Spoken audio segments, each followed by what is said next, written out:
रायगढ़ छत्तीसगढ़ की दूसरी कोल नगरी, जहां के कोयला खदानों से उन्नत किस्म का काला सोना निकलता है, जिस पर सालों से जिंदल पावर प्लांट का राज चला आ रहा है। जहां इंसान की जिंदगी से ज्यादा कीमती कोल खनन है, जहां की जमीन पर अधिकार तो स्थानीय लोगों का है, लेकिन फर्जी जन सुनवाई की आड़ में उद्योगपतियों को फायदा पहुंचाने की कुटिल चाल चली जा रही है, जो असल मायने में हिंसा की आग भड़काने वाला साबित हो रहा है। CGNN लाइव से अभिषेक दुबे का आपको नमस्कार, जय जोहार। दोस्तों, ये वही छत्तीसगढ़ है जिसे शांति का टापू कहा जाता था। आज किस कदर अशांत हो चुका है और इस अशांति की वजह क्या है? क्यों छत्तीसगढ़ के भोले भाले लोगों का सुख चैन छीनने की कोशिश हो रही है?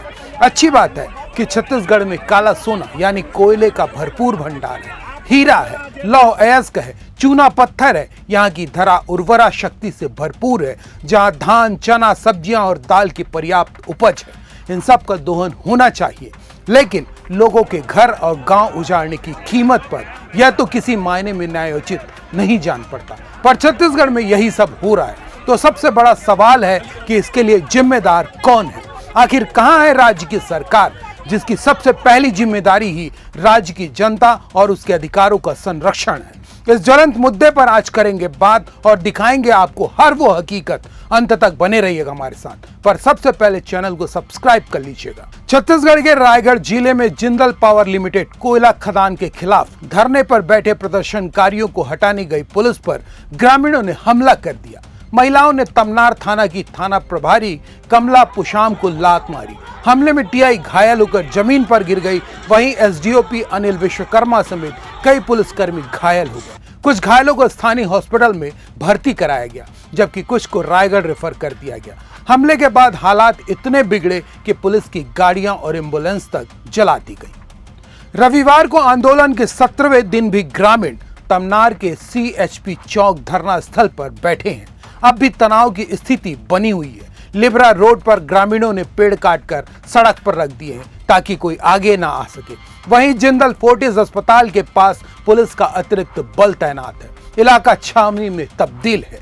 जिस तरह के हालात इस वक्त वहां बने हुए हैं, जो कुछ शनिवार को हुआ है, ग्रामीणों को घर द्वार छोड़कर कड़ाके की ठंड में सड़क पर रात गुजारने की नौबत आ गई है। हिंसक घटनाएं हो रही है, तो इसके पीछे जिम्मेदारी तो बनती है, पर किसकी? और मुख्यमंत्री विष्णुदेव किनके खिलाफ कार्रवाई करने की बात कह रहे हैं, यह नजर में रखने वाली बात है। देखिए, उसकी इंक्वायरी होगी और जो भी दोषीदार होंगे उनके ऊपर कार्रवाई होगी। यहां सबसे पहले यह समझना होगा कि आखिर हिंसा की आग भड़की क्यों। दरअसल मामला 8 दिसंबर 2025 को धौरा भाटा में हुई जन सुनवाई के विरोध से जुड़ा है। जिंदल पावर लिमिटेड कोयला खदान सेक्टर 1 कोयला ब्लॉक से प्रभावित 14 गांव के लोग 12 दिसंबर से धरने पर बैठे हुए हैं। सामान्य सी प्रक्रिया है कि सरकार यदि जमीन अधिग्रहित करना चाहती है, किसी उद्योग को लगाने की अनुमति देना चाहती है, तो स्थानीय लोगों के बीच प्रस्ताव रखा जाना चाहिए, जन सुनवाई होनी चाहिए और ग्रामीणों की सहमति के बाद ही आवंटन किया जाना चाहिए। लेकिन छत्तीसगढ़ में यह सब नहीं हो रहा है, बल्कि ग्रामीणों से उनकी जमीन को जबरदस्ती हथियाने का खेल हो रहा है, जिसमें प्रशासन का सीधा हस्तक्षेप है। और यदि प्रशासन हिम्मत दिखा रहा है, तो सीधा अर्थ निकलता है कि सारा खेल सरकार की मौन स्वीकृति पर हो रहा है। दोस्तों, आपको याद होगा CGNN लाइव ने पखवाड़े भर पहले ही विष्णु सरकार के खिलाफ महतारियां शीर्षक से वीडियो बनाई थी।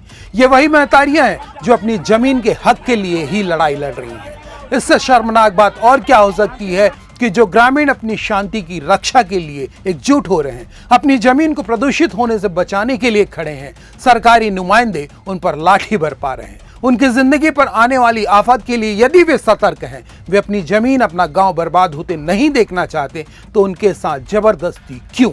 इस मसले पर अपने विचार जरूर रखिए और खबर को ज्यादा से ज्यादा लोगों तक शेयर कीजिए, ताकि समूचा छत्तीसगढ़ और देश के लोग भी जान सकें कि आखिर शांति का टापू अशांत हो रहा है तो क्यों। छत्तीसगढ़ सहित देश के हर मसले पर हम बनाए रखेंगे नजर और आप तक पहुंचाते रहेंगे हर जरूरी खबर। फिलहाल आपसे लेता हूं इजाजत। नमस्कार, जय जोहार।